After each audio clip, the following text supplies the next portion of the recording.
The cold wind cut through Dr. Lisa Carter's thick jacket as she stood at the edge of the dig site. The white snow of Antarctica stretched for miles in every direction. She had been working here for 3 months, but this morning felt different. Her team had found something strange buried deep in the ice. "Lisa, you need to see this," called Paul Martinez from the bottom of the pit. He was their best rock expert, and his voice sounded excited. Lisa climbed down the metal ladder, her boots slipping on the icy rungs dot at the bottom. Paul stood next to something that made Lisa's heart race. It was a crystal structure, about the size of a car, glowing with a soft blue light. The crystal had smooth surfaces that seemed to move and shift when she looked at them. "How old is it?" Lisa asked, kneeling down to touch the surface. The crystal felt warm, which was impossible in this frozen place. "That's the crazy part," Paul said. "Our tests show it's been here for millions of years, way before humans ever walked the earth." Kevin Brooks, their language expert, came sliding down the ladder with his equipment. "I've been looking at those symbols on the side," he said, pointing to marks carved into the crystal. "They're not from any human language I know, but some of them look like math symbols." Lisa felt a chill that had nothing to do with the cold. "Math symbols? Are you sure?" Kevin nodded. "These here look like numbers, and this one looks like pi. You know, the circle number we use in math class." The three of them stared at the crystal. If Kevin was right, this thing was made by someone who understood math the same way humans did. But it was millions of years old, from a time when humans didn't even exist. "We need to tell the base," Lisa said. "This is bigger than anything we've found before." But as she spoke, the crystal began to glow brighter. The blue light pulsed like a heartbeat, and suddenly symbols appeared in the air above it. They floated like ghosts, made of light and shadow. "What did you do?" Paul asked, stepping back. "Nothing, I just touched it." The symbols in the air began to move, forming patterns that looked like a map. Lisa could see dots of light connected by lines. It looked like star charts she had seen in space books. "It's showing us something," Kevin whispered. "Look, that bright dot in the center. Could that be our sun?" Before anyone could answer, the crystal made a sound like singing. The sound was beautiful, but also scary. It filled the air around them, and seemed to come from everywhere at once. "It's sending a signal," Lisa said. "We need to turn it off." They tried everything. Paul hit it with his hammer. Kevin poured ice water on it. Lisa even tried talking to it. Nothing worked. The crystal kept singing its strange song into the sky far above them. In space, Captain Jake Morrison was having coffee on his ship when the alarm started ringing. He was the captain of the Earth Defense Fleet ship, called the Guardian. His job was to watch for dangerous things coming from space. "Captain," called his second officer, a young woman named Beth Taylor. "We're getting strange readings from Earth. Something is sending a signal from Antarctica." Jake put down his coffee cup. "What kind of signal?" "It's not from any of our bases. The signal is going out into deep space. It's very strong." Jake looked at the screen showing Earth below them. The blue and white planet looked peaceful, but he knew that could change quickly. "How long has it been going?" "Started about 10 minutes ago. Captain, there's something else. Our long-range sensors are picking up movement in the outer system. Something big is coming our way." Jake's blood went cold. "How big?" Beth's face was pale. "Hundreds of ships, sir. Maybe thousands. They're moving faster than anything we've ever seen." Back in Antarctica, Lisa and her team were still trying to stop the crystal. But now they could see something else. In the floating symbols, the star map was changing, showing lines of movement toward their solar system. "It's calling them," Lisa said. "Whatever this thing is, it's calling someone to come here." Paul was already packing their equipment. "We need to get back to base." The military needs to know about this. But as they climbed out of the pit, they could see lights in the sky. Not stars, but moving lights that were getting brighter. Ships were coming, and they were coming fast. At the Earth Defense Fleet headquarters, Admiral Helen Ross was getting reports from all over the system. The unknown ships were not attacking, but they were surrounding Earth. There were so many of them that they blocked out parts of the sky. How long until they reach Earth? She asked her staff. 6 hours, maybe less, came the reply. Helen looked at the screens showing the approaching fleet. In all her years of service, she had never seen anything like this. The ships were huge, bigger than cities, and they moved with perfect coordination. Send a message to all Earth governments, she ordered. Tell them we have visitors coming, and we don't know if they're friendly. On the Guardian, Jake watched the alien ships get closer. They were beautiful in a scary way, made of materials that seemed to shine with their own light. But there were so many of them. If they wanted to destroy Earth, nothing could stop them. Captain, Beth said quietly, what do you think they want? Jake thought about the signal from Antarctica, about the crystal that had been waiting in the ice for millions of years. Whatever these aliens wanted, it had something to do with that ancient message. I don't know, he said, but we're about to find out. The first alien ship entered Earth's atmosphere, and everything changed forever. The alien ships did not attack. Instead, they stopped in the sky above Earth and waited. People around the world looked up and saw the massive ships floating like dark clouds. Some people ran and hid. Others stood in the streets and stared. President Andrew Collins sat in the White House with his top advisors. Secretary of Defense Maria Santos was on the phone with military bases around the world. Everyone was scared, but they tried to stay calm. Any word from the aliens?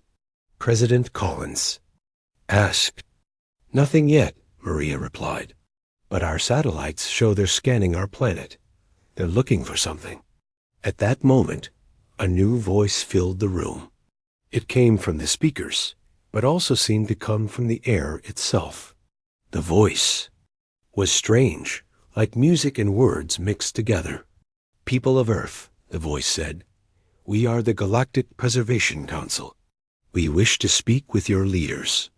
We come in peace, but we bring important news. President Collins looked at Maria. Should we answer? We don't have much choice, she said. The president pressed a button on his desk. This is Andrew Collins, President of the United States. We speak for Earth. What do you want? We request a meeting. Send your leaders and the one who activated the beacon. We have much to discuss. The beacon. They meant the crystal that Dr. Lisa Carter had found in Antarctica. The president ordered his people to bring Lisa to Washington right away. 2 hours later, Lisa stood in the White House next to the president and his advisors. She was still wearing her thick coat from Antarctica, and she felt out of place in the fancy room. Dr. Carter, the president said, these aliens want to meet with us. They say you activated something called a beacon. Lisa nodded. The crystal. When I touched it, it started sending signals into space. I tried to turn it off, but I couldn't. The alien voice came again. We will send a transport ship. 3 of your people may come aboard our vessel. Choose wisely. President Collins made his decision quickly. I'll go. Dr. Carter, you're coming too since you found the beacon. Maria, you're with us. An hour later, a small alien ship landed on the White House lawn. It was beautiful, made of the same shining material as the big ships. The 3 humans walked up a ramp that appeared in the side of the ship. Inside, the ship was unlike anything they had ever seen. The walls seemed to be alive, glowing with soft colors. There were no chairs or controls that they could recognize. Instead, everything seemed to work by thought. The ship lifted off smoothly and flew toward the largest alien vessel in the sky. As they got closer, The humans could see that the ship was enormous. It was like a floating city, with towers and bridges connecting different sections. They landed in a large room inside the alien ship. Waiting for them was a creature that was clearly not human. It was tall and thin, with skin that looked like it was made of stars. Its eyes were large and seemed to hold the wisdom of ages. "I am Ambassador Zethkar," the creature said. Its voice was the same musical sound they had heard before. "Welcome aboard our vessel. We have waited a long time for this meeting." President Collins stepped forward. "We welcome you to our solar system, but we need to know why you're here." Zethkar gestured, and the room around them changed. The walls became transparent, showing images of space and distant worlds. "What I am about to tell you will be difficult to believe, but it is the truth about your species and your world." The images showed a planet that looked like Earth, but different. The cities were more advanced, and the people looked almost human, but not quite. They had the same basic shape, but seemed stronger, more capable. "Long ago, your ancestors lived on a world called Terra Prime," Zethkar said. "They were unlike any species we had ever encountered. They could adapt to any environment, survive in any condition. They were explorers and builders, spreading across the galaxy." Lisa watched the images with growing amazement. "You're saying humans didn't evolve on Earth?" "No," Zethkar replied. "Earth was built as a prison." The room fell silent. "President." Collins felt like he had been punched in the stomach. "A prison? What do you mean?" The images changed, showing great battles in space. Ships fighting, planets burning, entire star systems going dark. "Your ancestors were dangerous," Zethkar explained. "They spread too fast, grew too strong. They began to threaten the balance of the galaxy." "So you attacked them," Maria said, her voice angry. "We defended ourselves," Zethkar replied. "The war lasted for centuries. In the end, we defeated them, but barely. The survivors were placed on Earth, a world designed to limit their growth.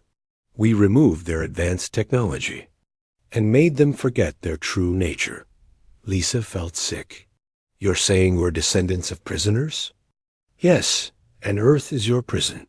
The crystal you found was a monitoring device. It was meant to alert us if your species ever advanced enough to potentially escape." President Collins stood up straighter. "And now?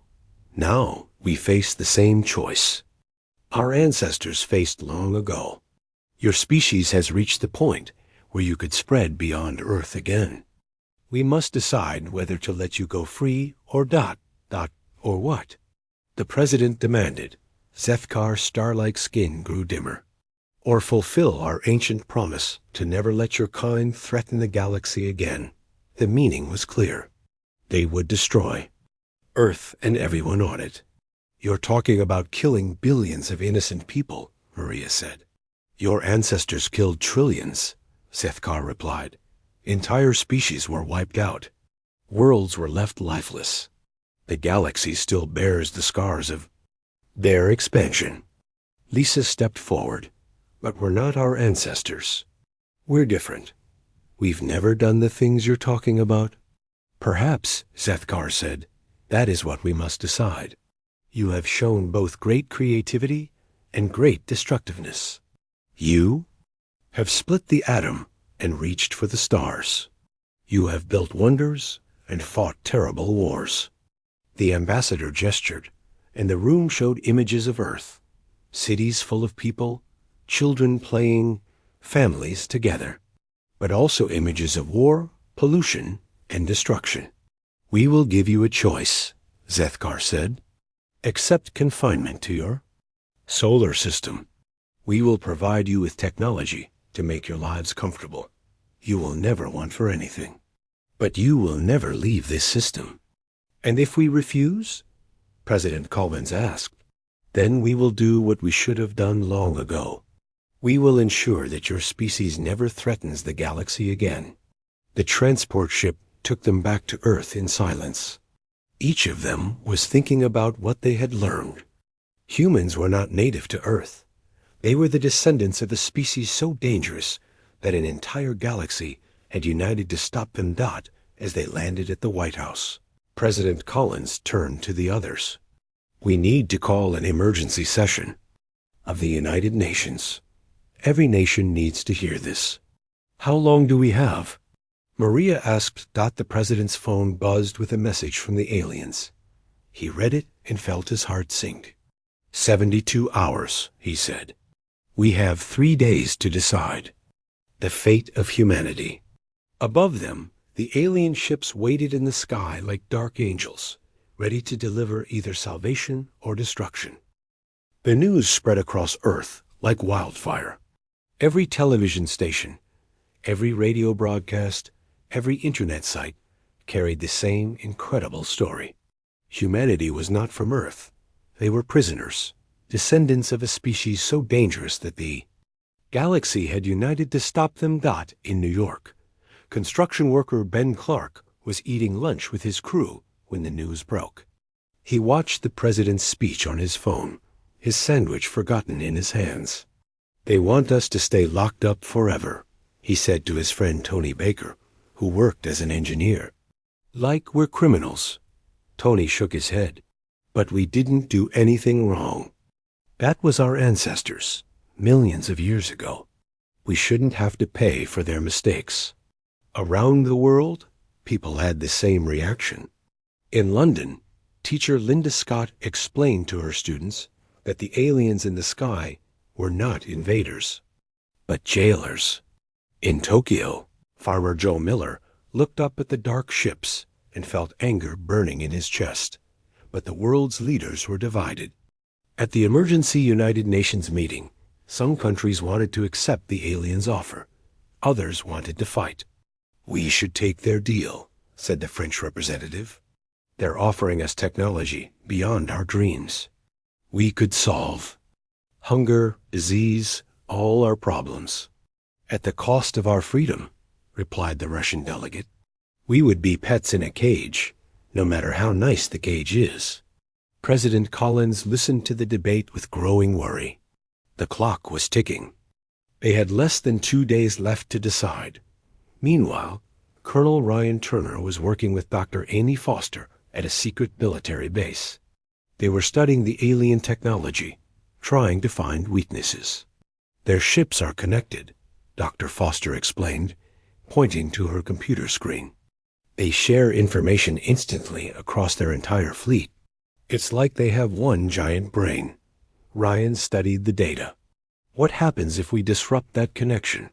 "In theory, it could cause chaos in their fleet, but we'd need to get close. Enough to their main ship to upload a virus into their system." It was a desperate plan.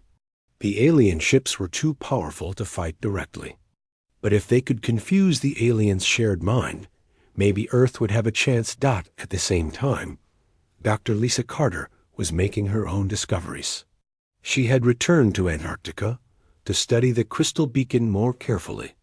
With her was Kevin Brooks, who was working day and night to translate the alien symbols.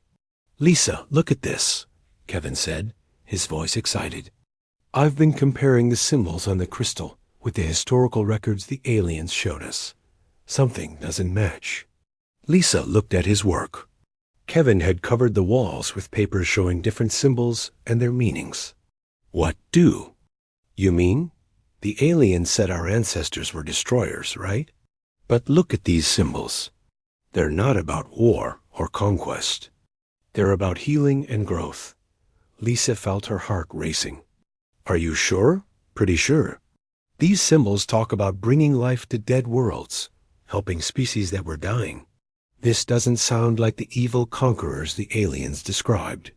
As Kevin worked, Lisa studied the deeper parts of the crystal's data. Hidden in the alien code, she found something that made her blood run cold. It was a message recorded long ago by their ancestors. The message was simple but powerful. "We were explorers, not conquerors. We came in peace, but they attacked us. First, We fought only to defend ourselves and the innocent. The truth is in the stars, waiting for our children to find it. Lisa stared at the message for a long time. If it was true, then everything the aliens had told them was a lie. Humanity's ancestors were not evil monsters. They were heroes who had fought to protect the innocent. She called President Collins immediately. "Sir, you need to see this. The aliens aren't telling us the truth, but time was running out. Above Earth, the alien ships were moving into new positions. They were preparing for something, and it didn't look good. Ben Clark had been busy too. He wasn't a scientist or a soldier, but he was good at talking to people. He had used social media to spread a message across the world. We are not our ancestors' crimes. We are ourselves. His message had been shared millions of times. People from every country, every culture, every background were saying the same thing. They would not accept imprisonment for crimes they did not commit. We're explorers, Ben said in a video that went viral. We've always been explorers. We went to the moon. We sent robots to Mars. We dream of the stars. That's not evil. That's what makes us human. In his workshop, Tony Baker was working on a special project. He was building a device based on Dr. Foster's research. It was designed to disrupt the aliens' shared consciousness, but it would have to be delivered by hand. It's basically a suicide mission, he told his wife on the phone. Someone has to fly this thing right into their main ship. His wife was crying. There has to be another way. Maybe, Tony said. But if there isn't, I'm ready to do it. For our kids, for their future. Admiral Jake Morrison was thinking the same thing. He had volunteered to pilot the mission if it came to that. His ship, the Guardian, was being modified with Tony's device and Dr. Foster's virus. You don't have to do this, Admiral Helen Ross told him. We can find someone else. Jake shook his head. I've been protecting Earth my whole career. I'm not going to stop now. As the second day ended, President Collins called another emergency meeting. This time, it wasn't just world leaders. It was ordinary people too, connected by video from around the world. We've heard from our scientists, the president said. There's evidence that the aliens might not be telling us the whole truth about our ancestors. But that doesn't change our situation. We still have to decide what to do. An old woman from Kenya spoke up. My grandmother used to tell me stories about the stars. She said our people came from up there, and someday we'd go back. I don't want to give up that dream. A young man from Brazil added, my son is 5 years old.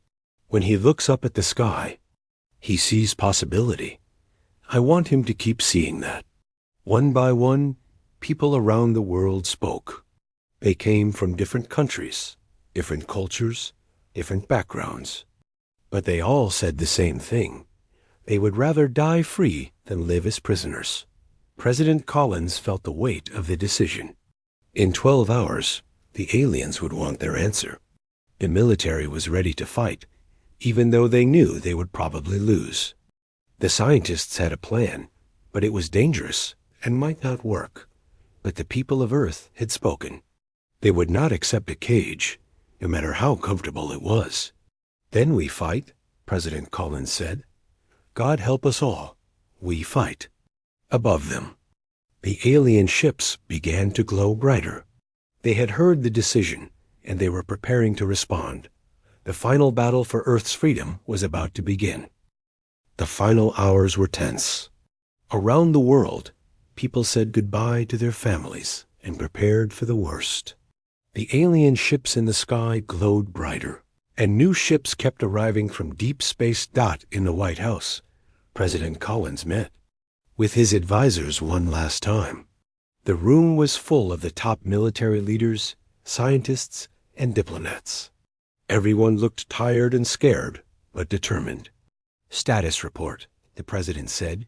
General Peter Stone stepped forward. All military. Forces are ready. We've got ships in orbit, missile systems on the ground, and fighter jets standing by. But, sir, we're badly outnumbered. What about the virus plan? Collins asked. Dr. Amy Foster looked up from her computer. A virus is ready. It's designed to disrupt their shared consciousness network. But someone has to get close enough to their main ship to upload it. Admiral Jake Morrison nodded. My ship is ready. We've loaded the virus and the disruption device. If we can get close enough, we might be able to confuse their fleet long enough for our other forces to attack. It's still a suicide mission. General Stone warned. Maybe, Jake replied. But it's the only chance we have. Senator Grace Williams, who had been quiet until now, spoke up. What about Dr. Carter's discovery? The message from our ancestors? President Collins looked at the papers Lisa had sent from Antarctica. We don't have time to prove it's true. Even if our ancestors were innocent, the aliens still have enough firepower to destroy our planet. At that moment, the alien voice filled the room again. People of Earth, your time is up. What is your decision? President Collins stood up and walked to the window. Outside, he could see the alien ships covering the sky like dark clouds. But he could also see people in the streets, not running or hiding, but standing together and looking up at the sky with defiance. Our answer is no, he said into the communicator. We will not accept imprisonment. We choose freedom. There was a long silence. Then Zethkar's voice came back, sounding sad. So be it. We hoped you would choose differently. You have forced our hand. The alien ships began to move. They formed into attack formations, and their weapons started to glow. But before they could fire, something unexpected happened. Dr. Lisa Carter's voice came over the emergency broadcast system. She was still in Antarctica, but she had found something that changed everything. People of Earth, listen to me, she said. I've decoded more of the beacon's message. Our ancestors weren't the monsters the aliens claimed they were. They were healers, explorers, and protectors. The aliens attacked them first, and our ancestors fought back to defend innocent species. She paused, then continued. But that's not the most important part. The beacon isn't just a monitoring device. It's a transmitter. Every time it sends a signal, it's broadcasting the truth about what really happened millions of years ago. In space, something amazing was happening. Ships were arriving from all over the galaxy, but these weren't alien council ships. These were vessels from species that had been oppressed by the council for thousands of years. On the bridge of his ship, Jake Morrison watched in amazement as hundreds of new ships appeared. They were different shapes and sizes, clearly from many different worlds. And they were positioning themselves between Earth and the Council fleet. Captain, his communications officer called out, we're getting messages from the new ships. They're saying they're here to help us. One of the new ships sent a visual message. On the screen appeared a creature that looked like a cross between a dolphin and a bird. It spoke in a musical voice that was translated by the ship's computers. People of Earth, we are the Shatari. We have heard your beacon's message. We remember. Your ancestors. They saved our world from a plague that would have killed us all. We stand with you. Another ship sent a message. This one came from creatures that looked like living crystals. We are the Zilani. Your ancestors protected our colonies from council attacks. We will not let their children face this alone. More and more messages came. Species after species told the same story. Humanity's ancestors had not been conquerors. They had been the galaxy's protectors, helping species that were threatened by the Council's rule. Ambassador Zifkar's voice came over the communications again, but this time he sounded different, uncertain. This is impossible. These species should not be here. They should not know about this. One of the crystal beings replied, We have always known the truth, Zethkar. We were just waiting for the right moment to act. The Council fleet was now surrounded. They had come to destroy Earth, but instead they found themselves facing a rebellion of the very species they had been oppressing. On Earth, people watched the sky in amazement. The dark alien ships were still there, but they were now surrounded by ships of every size and shape. The prison guards had become the prisoners. Ben Clark stood in the street with his construction crew, looking up at the impossible sight. "Would you look at that?" he said. "The whole galaxy's standing up for us." President Collins was getting reports from around the world. The same thing was happening everywhere. People were coming out of their houses and buildings, looking up at the sky and cheering. But the crisis wasn't over.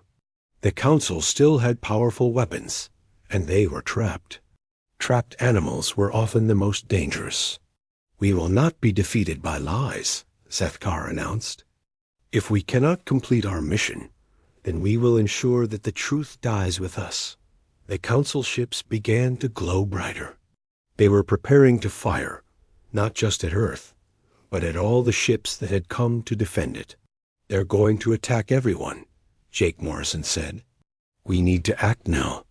He gave the order, and the Guardian shot forward toward the Council's main ship. Behind him, the rebel fleet moved to attack. The battle for Earth's freedom had begun, but Dr. Lisa Carter had one more surprise. Deep in the Antarctic ice, she had found the final part of the beacon's message. It wasn't just a recording of the past. It was a key to technology that humanity's ancestors had hidden away. "Tony, Jake, everyone," she broadcast. "The beacon isn't just sending messages. It's unlocking something.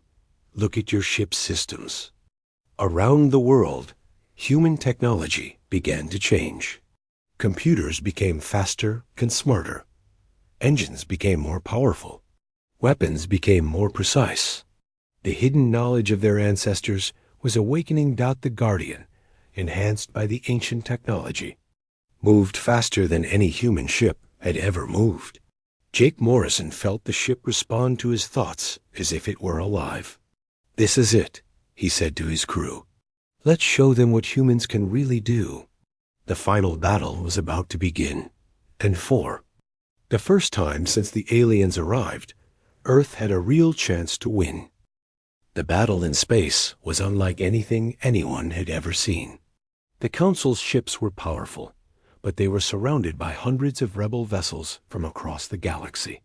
And leading the charge was the Guardian, now enhanced with ancient human technology. Jake Morrison felt his ship respond to his thoughts. The controls seemed to know what he wanted before he did.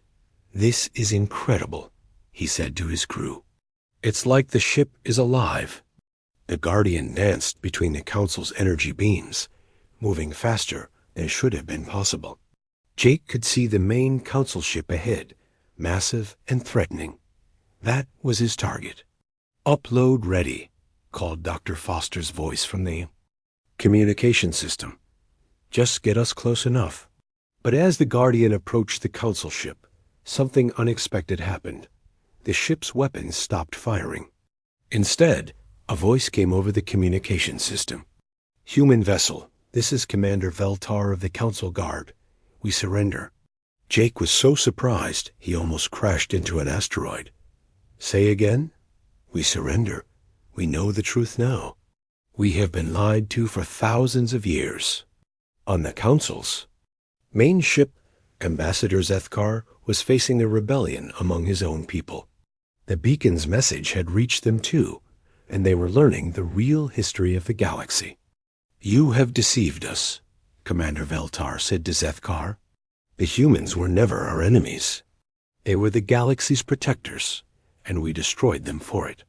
Zethkar's star-like skin had grown dim and gray. "I did what I thought was right.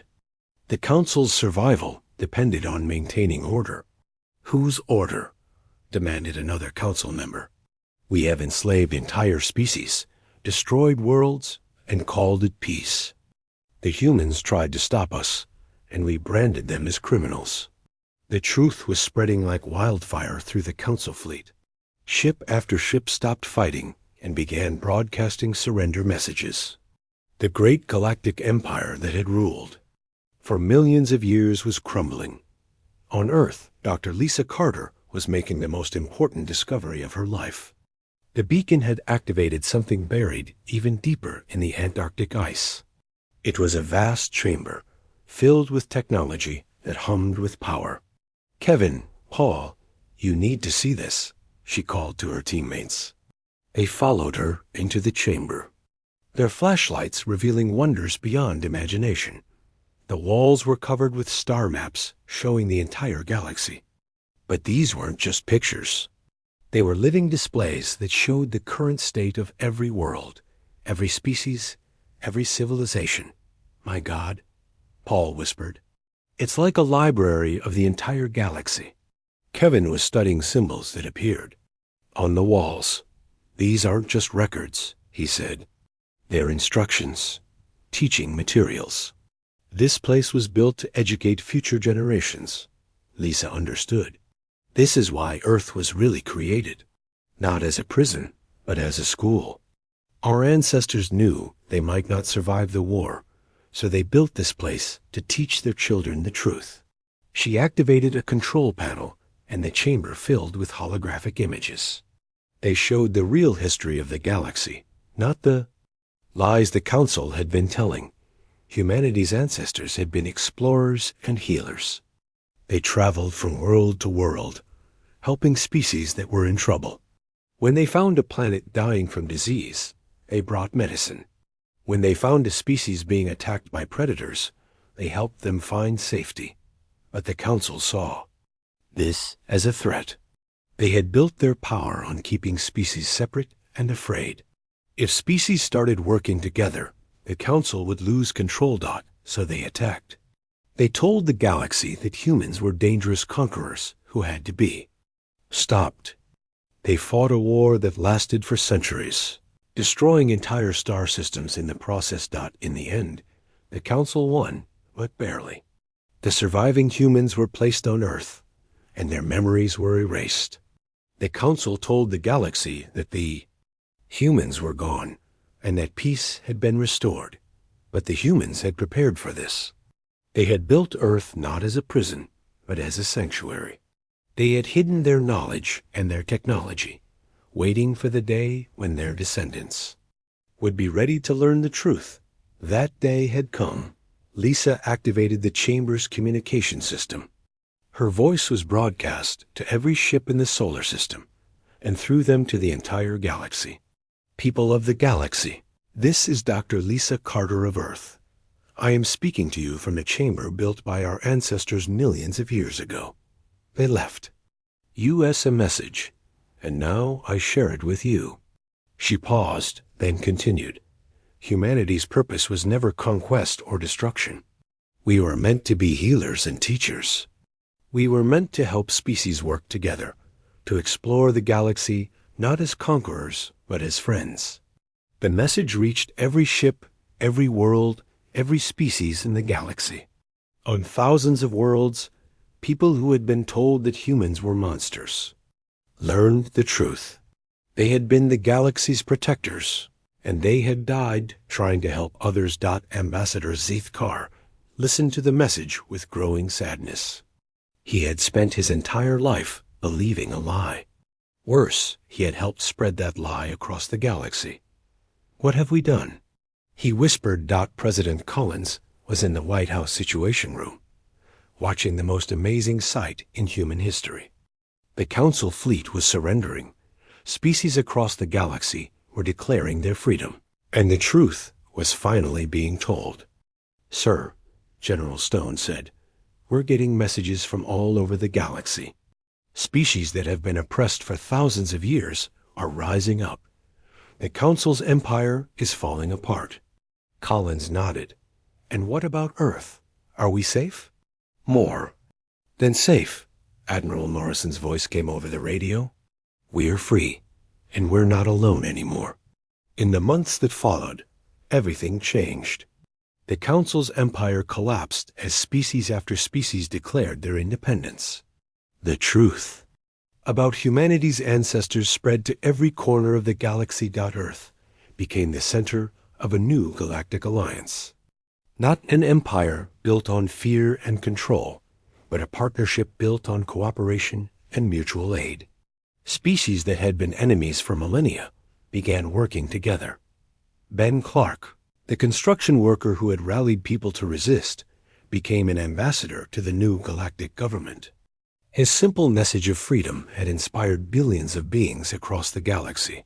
Tony Baker used his engineering skills to help rebuild worlds that had been damaged by the Council's rule. His first project was a planet where the people had forgotten how to grow food. Working with local farmers like Joe Miller, they brought life back to dead soil. Dr. Amy Foster became the head of a new galactic research center. Scientists from hundreds of different worlds came to Earth to share knowledge and work together. The technology they developed was used to heal, not harm. Admiral Jake Morrison led the first human expedition to explore the galaxy in millions of years. But this time, humans came not as conquerors, but as helpers. Every world they visited became a little bit better because they had been there. Dr. Lisa Carter established the Galactic Truth Archive, preserving the real history of all species. Never again would lies and fear be used to control people. Children from every world could learn about their past and dream about their future. Teacher Linda Scott started the first interspecies school on Earth. Human children learned alongside young aliens, discovering that despite their different appearances, they all shared the same hopes and dreams. Even Ambassador Zeth Carr found redemption. He spent his remaining years traveling the galaxy, telling the truth about the Council's crimes and asking for forgiveness. Many species welcomed him, understanding that he too had been a victim of the lies. The crystal beings, the Zilani, became Earth's closest allies. They helped humans understand their ancient technology and taught them how to heal damaged worlds. In return, humans shared their gift for bringing different species together. The dolphin-like Shatari established the first galactic communication network, allowing instant contact between any 2 points in the galaxy. No species would ever be alone again. Years passed, and the galaxy transformed. Wars became rare as species learned to solve their problems through cooperation. Planets that had been dying were brought back to life. Children grew up knowing that the stars were not distant and dangerous, but full of friends waiting to be met. On Earth, in a small classroom in New York, teacher Marie Clark was reading to a group of children. Some were human, some were Zilani crystals that sparkled in the light, some were young Shatari who floated in special water tanks. And that, she said, closing the book, is how humanity found its true purpose. Not to conquer or destroy, but to heal and unite. A small human girl raised her hand. Ms. Clark, does that mean we're the good guys? Marie smiled. It means we're all the good guys now, Sarah. Every species, every world, every child in this galaxy. We're all working together to make things better. A young Zilani crystal chimed softly, which was how his people laughed. My grandmother says, humans are good at fixing things that are broken. That's right, Keth, Marie said. And the most important thing we learned to fix was the broken trust between species. Now we're all one big family. Outside the classroom window, ships from Nachu. Dozen different worlds flew peacefully through Earth's sky. Children watched them pass and waved, knowing that someday they might travel on those ships to see wonders beyond imagination. In the Antarctic Research Station, now expanded into a major galactic center, Dr. Lisa Carter was training a new group of archaeologists. They came from worlds across the galaxy, all wanting to